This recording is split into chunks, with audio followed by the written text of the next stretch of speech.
Hello there, everybody, and I'm going to be reading some of another story here today. So I'm talking kind of quickly because I want to do a little bit of chatter, then a little bit of reading, and got some updates.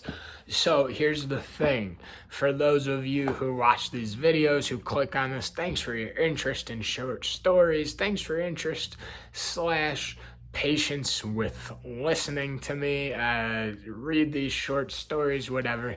It's really fun to just see that or a few people are watching these videos and sharing the enjoyment, because I love making these. I just have a blast with it, so it's cool to see people sharing that. So anyways, a quick couple of things here. I'm going to be, this story that I'm going to start reading, it's a bit longer, so I'm going to read it in parts. I'm going to make it into a couple of videos, a couple of different parts. I think there's 5 parts, maybe 7, but we'll see how many videos it takes. I don't want it to take more than 5 videos. That's a lot. So anyways, I'm just going to be reading the intro. This video is just going to be the beginning of the story and slash introduction of the story. Phenomenal story. We'll get to it in a second here. I am speaking sort of quickly, and I'm gonna try and read not read quickly, but we'll get to that in a second. But get through it. I have a haircut appointment in about an hour. Here is 1 o'clock. My haircut appointment is at 2 o'clock. I'm very excited to get my haircut. It looks fine from this angle, I'd say. But then I look at that's just not acceptable. I gotta do something about it. So I'm gonna go get my hair cut after this video, but I was reading and I was like, you know what? I'm enjoying myself so much that I would love to share this enjoyment by making a video. And I've been thinking about for the last maybe a couple days to a week about making this video. So anyways, today's story, the beginning of it is a story I really enjoy, and it's also made into a phenomenal movie starring a comedian slash actor named Robin Williams. And this story is written by a scientist who is very smart, and also a phenomenal fiction writer. So a lot of the things that he wrote about in his science fiction are as accurate, as scientifically accurate as possible. And this author is Isaac Asimov. The story we're going to start today is called The Bicentennial Man. And I've always loved this movie ever since I was a kid, and I just recently, in the past few years, read this story for the first time. I came across it in a book, and cannot speak high enough of it. It is so good. So I don't actually know exactly how long the first section is that we'll get through today.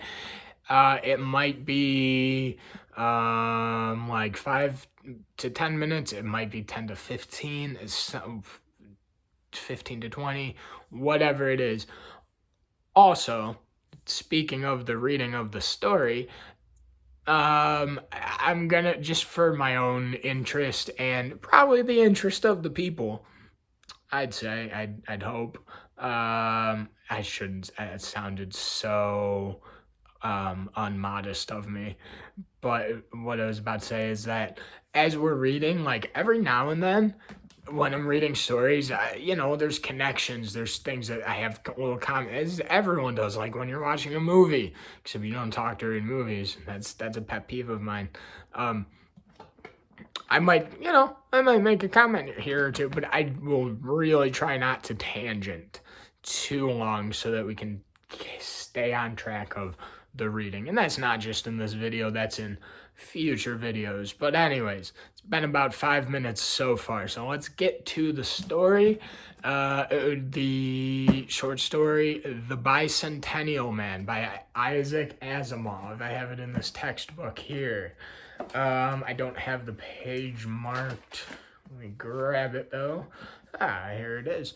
All right, The Bicentennial Man by Isaac Asimov. Isaac Asimov was born in 1920. Here's the thing.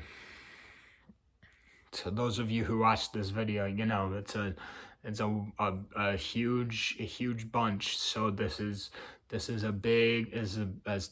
secret that I'm gonna have to ask a ton of people to keep.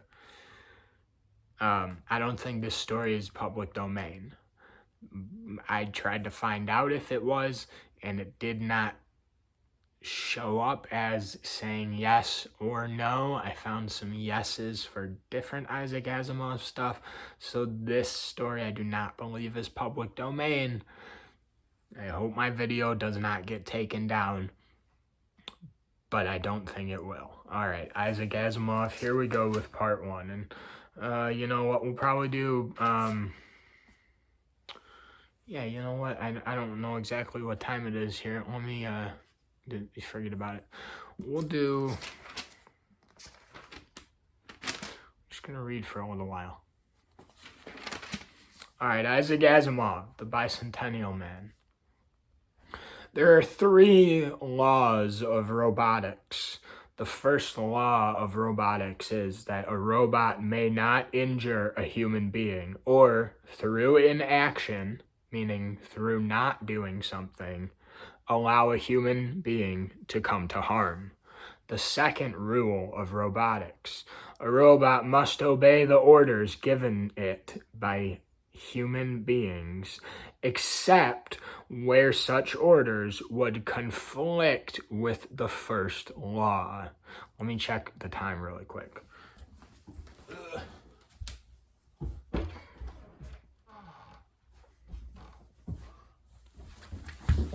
All right, we're good. Perfect. I got about 15 minutes. So the first rule is that a robot under no circumstances, even through not doing anything, can they allow a human being to come to harm. And the second rule is that a robot must obey any order given by a human, except if that order would create harm / cause harm to a human being, conflict with the first law. The third law of robotics is a robot must protect its own existence as long as such protection does not conflict with the first or second law. Those will be referenced every now and then throughout the reading. I'll refresh them every video at least. All right, part 1, here we go. Andrew Martin said, "Thank you," and took the seat offered him. He didn't look driven to the last resort, but he had been. He didn't actually look anything, for there was a smooth blankness to his face, except for the sadness one imagined one saw in his eyes. His hair was smooth, light brown, rather fine, and he had no facial hair. He looked freshly and cleanly shaved. His clothes were distinctly old-fashioned, but neat and predominantly velvety red-purple in color. Facing him from behind the desk was the surgeon. The nameplate on the desk included a full identifying series of letters and numbers, which Andrew didn't bother with. To call him doctor would be quite enough. "When can the operation be carried through, doctor?" he asked. Softly, with that certain inalienable note of respect that a robot always used to a human being, the surgeon said, so the surgeon is a robot, "I am not certain, sir, that I understand how or upon whom such an operation could be performed." There might have been a look of respectful intransigence on the surgeon's face. Intransigence. Intransigence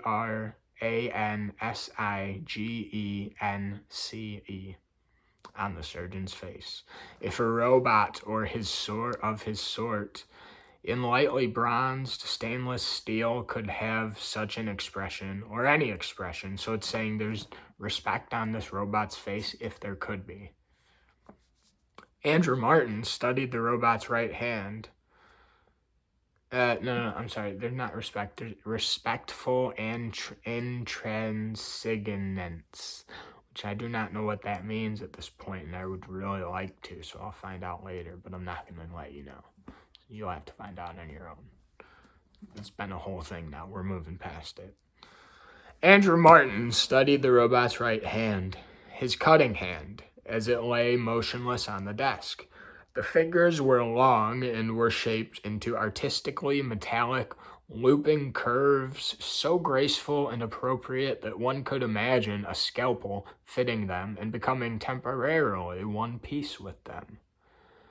There would be no hesitation in his work, no stumbling, no quivering, no mistakes.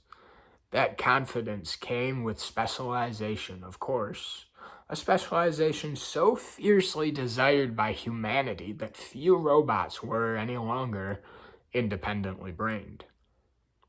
A surgeon, of course, would have to be, but this one, though brained, was so limited in his capacity that he did not recognize Andrew, had probably never heard of him, this Andrew Martin character.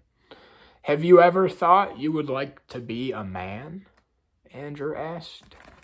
He asked the surgeon, the robot surgeon. The surgeon hesitated a moment, as though the question fitted nowhere in his allotted postronic pathways. So I pronounced it wrong. Positronic pathways are a thing that Isaac Asimov made up, which are, in long story short, it's what allows a robot, artificial intelligence, to have consciousness.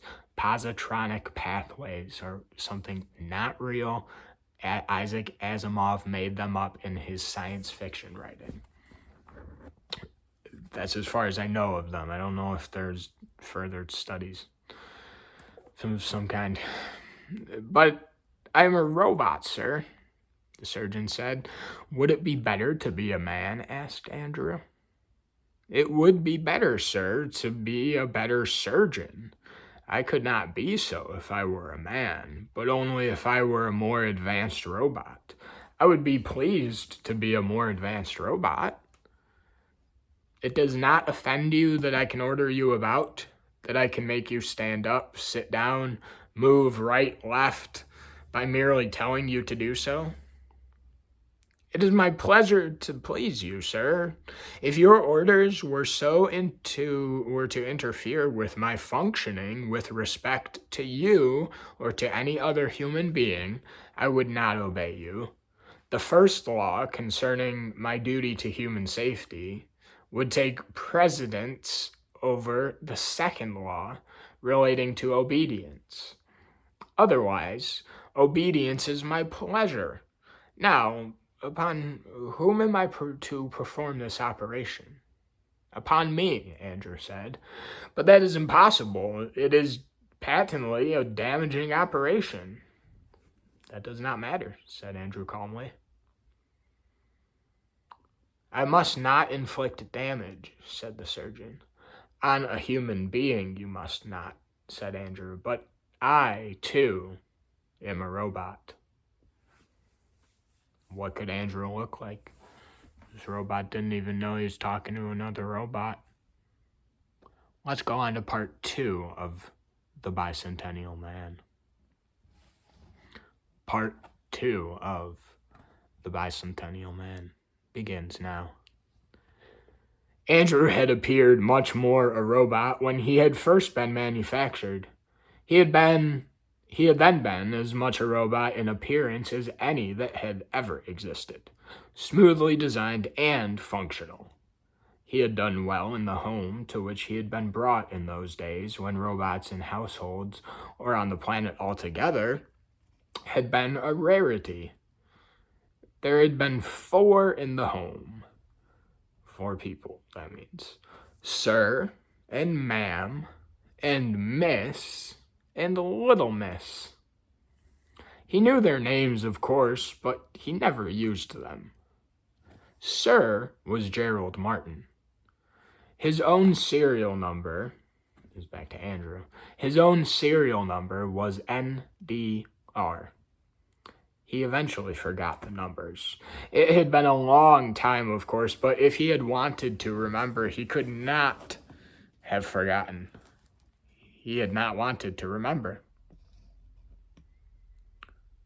Little Miss had been the first to call him Andrew, because she could not use the letters, and all the rest followed her in doing so. Little Miss. She had lived for 90 years and was long since dead. He had tried to call her ma'am once, but she would not allow it. Little Miss she had been to her last day. Andrew had been intended to perform the duties of a valet, a butler, even a lady's maid. Those were the experimental days for him, and indeed for all robots anywhere save in the industrial and exploratory factories and stations off Earth. The Martins enjoyed him, and half the time he was prevented from doing his work because Miss and Little Miss wanted to play with him. It was Miss who first understood how this might be arranged. We order you to play with us, and you must follow the orders. Oh boy. I am sorry, miss, but a prior order from Sir must surely take precedence.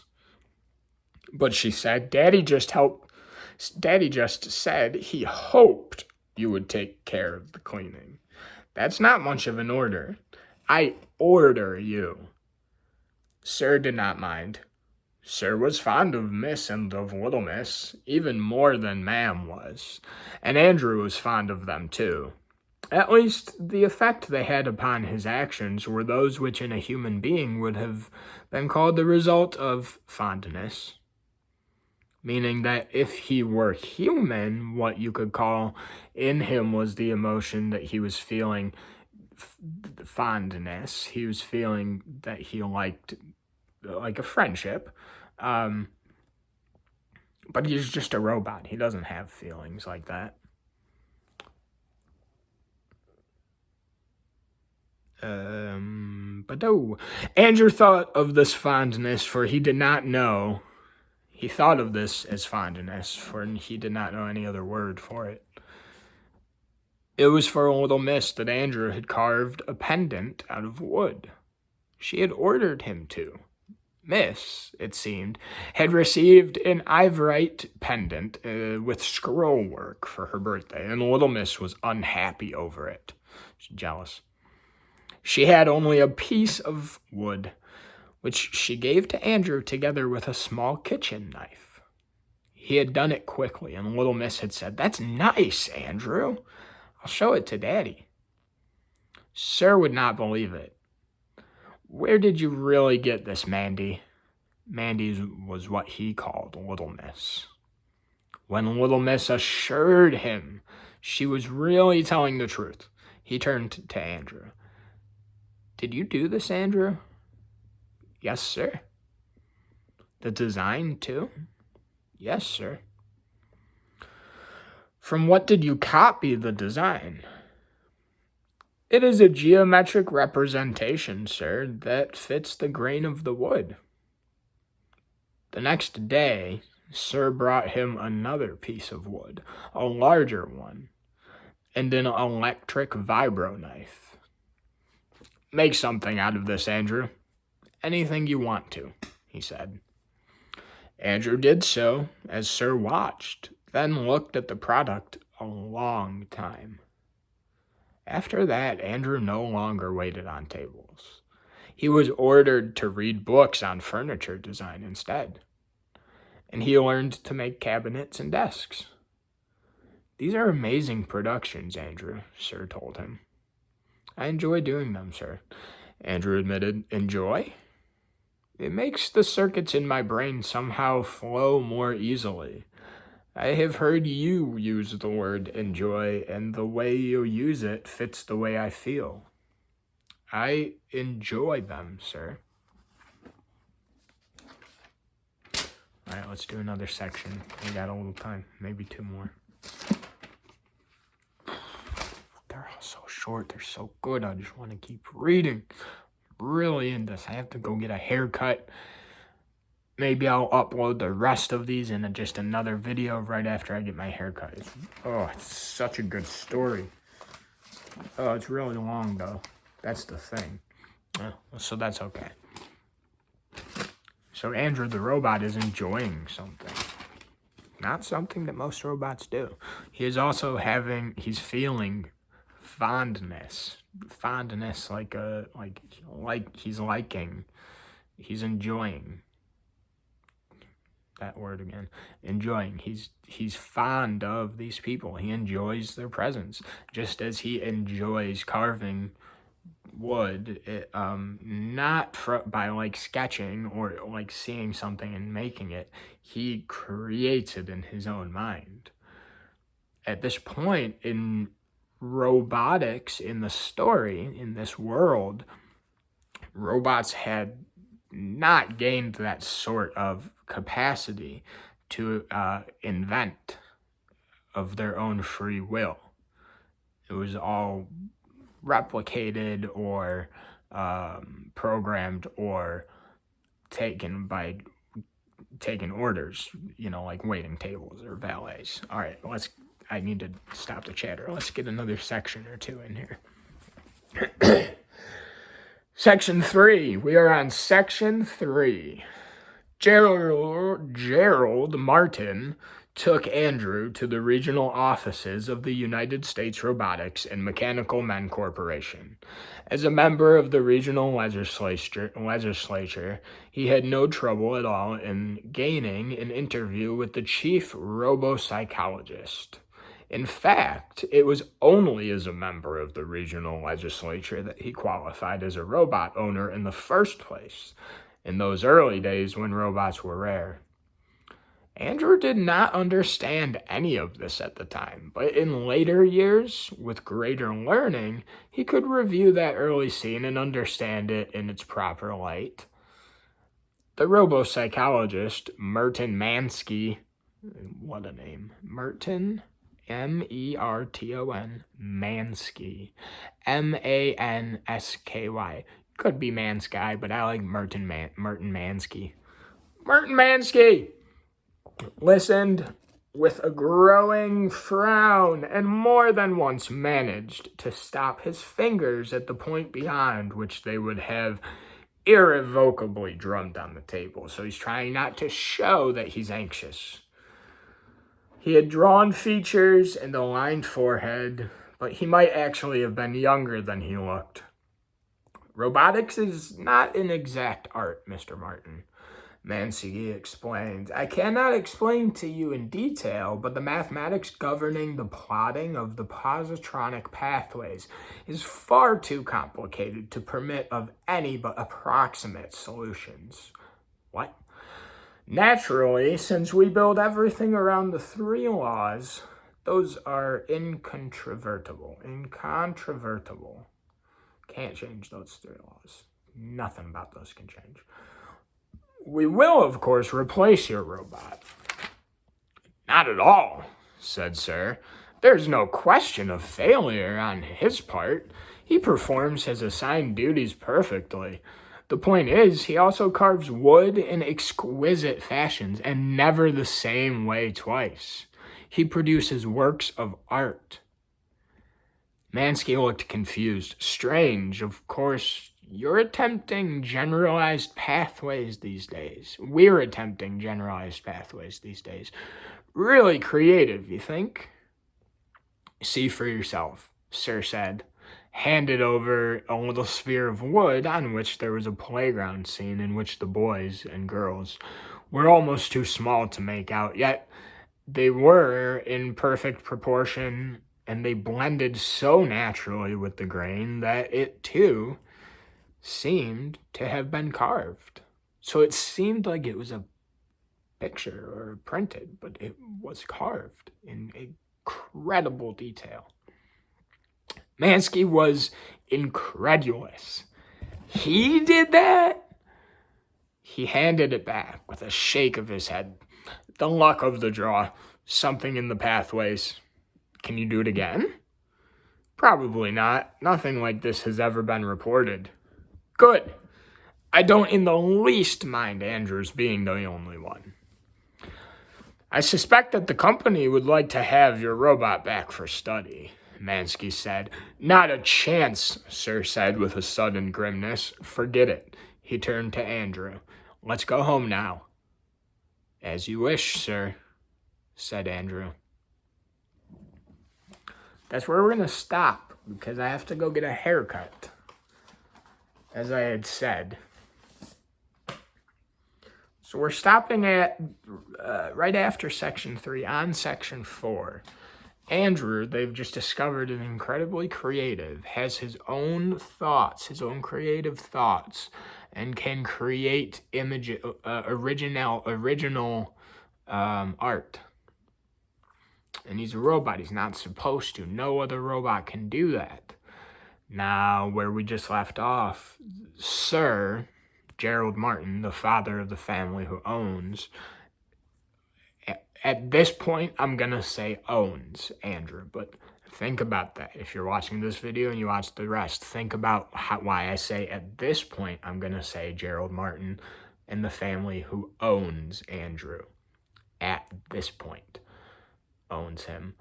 He takes him into the head robotics lab, and he's in a state of power, so he gets access to the guy in charge.